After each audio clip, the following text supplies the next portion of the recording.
we have to make a decision. 26, 162.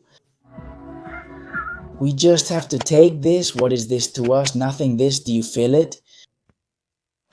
You'll see why you're going to freak out with the house we're going to set up. Because of fate. It stayed like this. This isn't a house. It's what's left of a project that someone abandoned. Half demolished, half built, always incomplete. A project left unfinished, seen by others as a ruin. We see the chance to create something amazing, a diamond in the rough, a house ready to be built. We've already designed it, now we just need to build it. Without much experience, but with a lot of enthusiasm. Can we build a dream house without having a clue what could go wrong? Let's give it a try and see what happens. We're still building in paradise.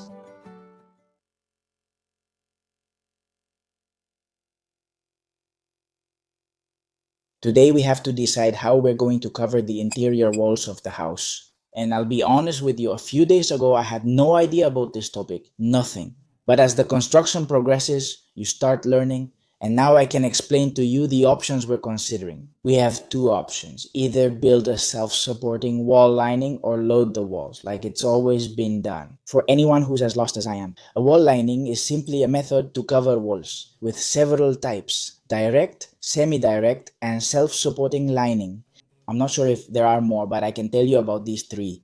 In direct lining, the laminated plasterboard, the plasterboards are glued directly to the wall. That is, without any framework, without continuous insulation, nothing. Just the boards directly on the wall. In semi-direct lining, a framework is fixed to the wall and plasterboards are mounted on it. There isn't extruded insulation behind the framework, but you can add rock wool between the studs.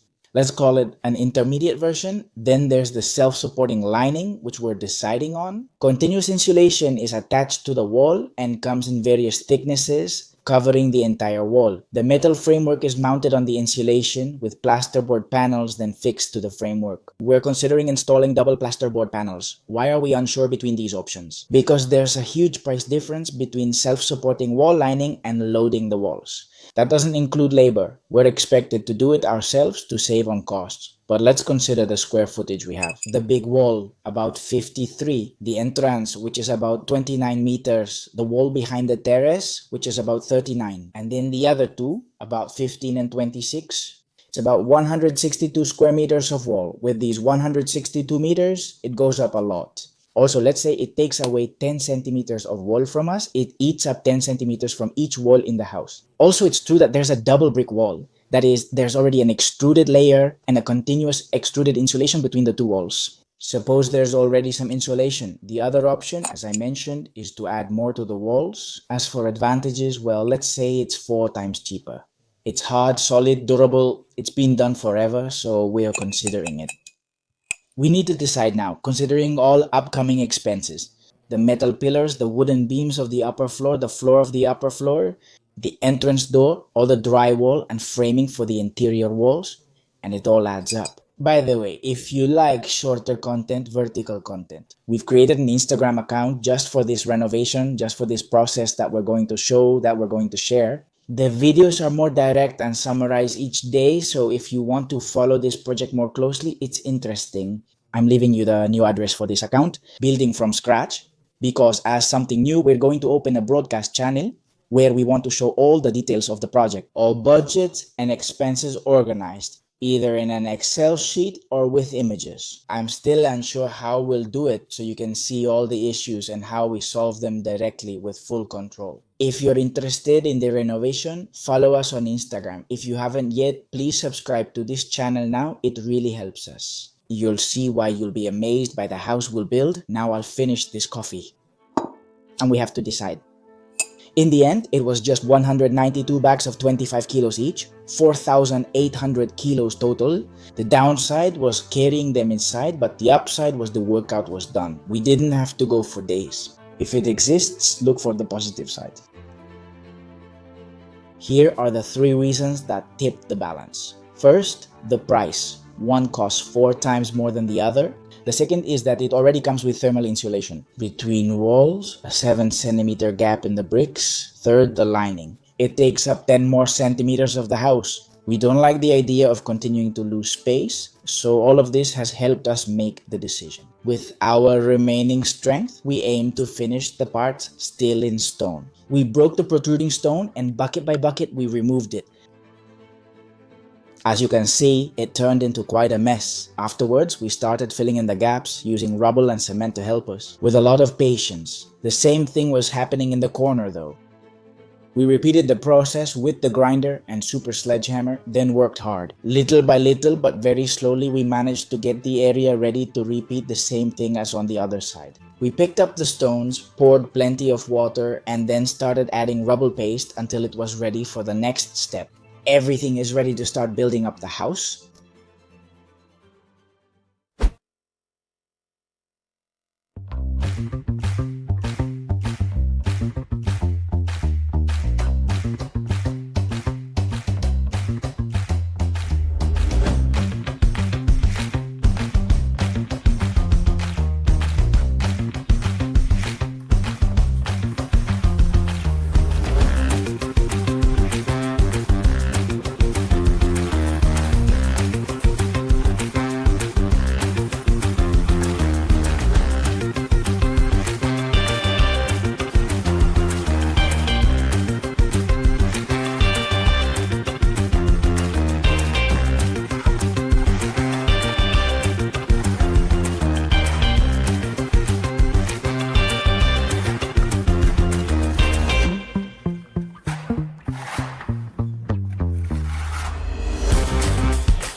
Before starting with the back wall, the largest wall of the house with about 53 square meters. We started covering the exposed stone that the house still has since it was built back in the year 1900. It's not a very attractive or pleasant job to do, but in order to cover it with the fine waterproof mortar, it's absolutely necessary. So we started by giving it a good hose down, and all sorts of things came out of there. We had to clean it very well so the paste would stick, and it still had a lot of mud and dust, so you can imagine how everything ended up. We spent a while on it. We started plastering, but the thickness needed was too much, so we couldn't do it with just paste. We used all kinds of bricks, rubble, and debris to help it gain consistency and reach the final thickness. We did this with each section of the wall. Some people say it's a shame to cover that beautiful stone and that repointing it would be better, but on second thought, they're very small pieces that will be in the bathroom area, and there's really no point in leaving them there. In the end, we came to the conclusion that they wouldn't really be visible at all and would probably end up causing us a lot of problems. Among other things, we also removed the stone that was sticking out a lot, using the grinder and finishing it off with a blow from the sledgehammer. Now that wall was ready, we could already start applying the primer along the entire wall to start placing the profiles at a distance of about 1 meter, which would help us when applying the mortar. Alright, we already have all the profiles set up on this wall. All that's left is to mix. Let's make the mortar and get to work.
We're signing off. There's not much left. Just that once that's done.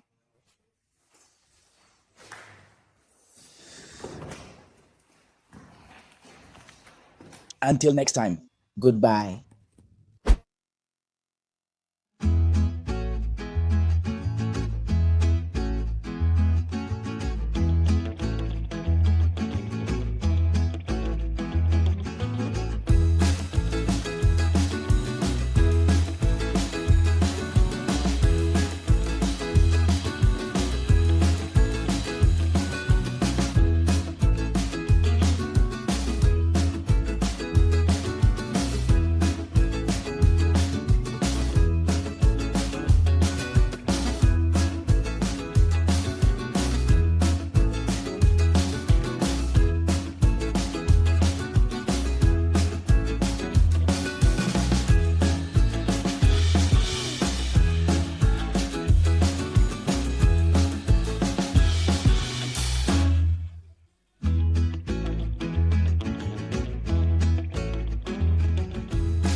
Now we have to take this. What is this for us? Nothing. This, nothing. This, do you feel it?